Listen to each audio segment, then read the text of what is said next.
Bloomberg Audio Studios. Podcasts, radio, news.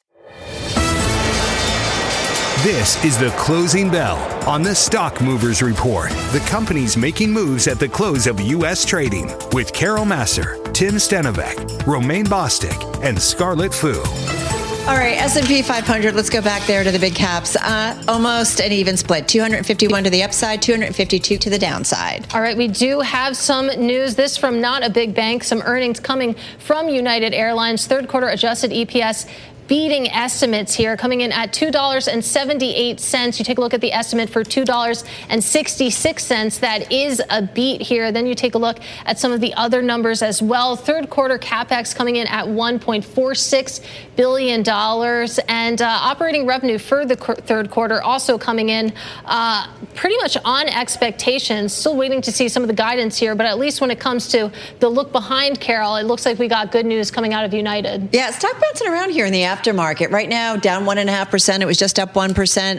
It's a stock that, if I look year to date, is up 7%. But, go to something like revenue, passenger miles. Actually, let's go to the outlook, because Katie, you mentioned it, highlighted it.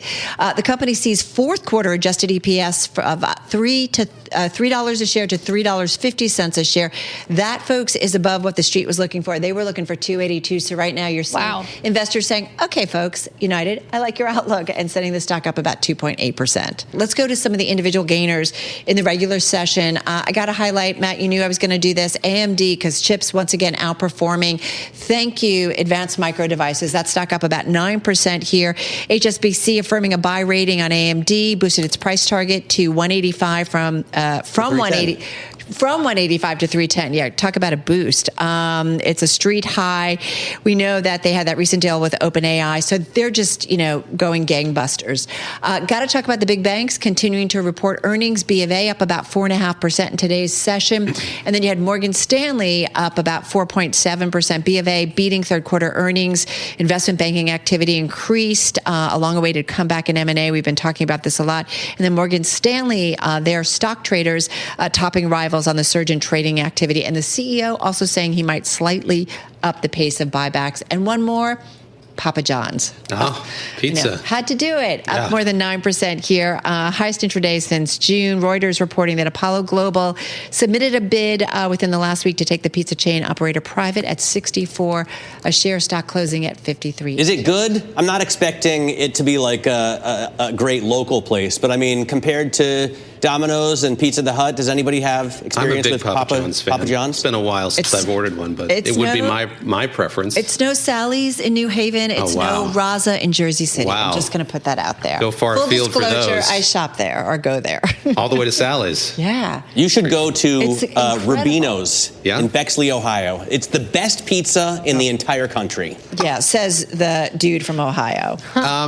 Let me do some decliners. I'm very curious if those gainers were in line with what Matt was expecting, but my decliners, the first one, get in the zone, AutoZone. Whoa. Investors squarely did not do that today, as we saw sizable losses there in that stock. And I think it has to do with a couple of things. The first having to do, of course, with the implosion of that First Brands group, and this company obviously has better credit than that company did before the bankruptcy. But I think it's a tariff story as well. This kind of roiling concern about whether an auto parts retailer is going to be able to get what it needs to get and not have to raise prices as much as I think many consumers fear it might. See that stock sagging today. The two other ones I wanted to flag kind of go together. They complement one another. It's Northrop Grumman and Lockheed Martin, these two big defense contractors.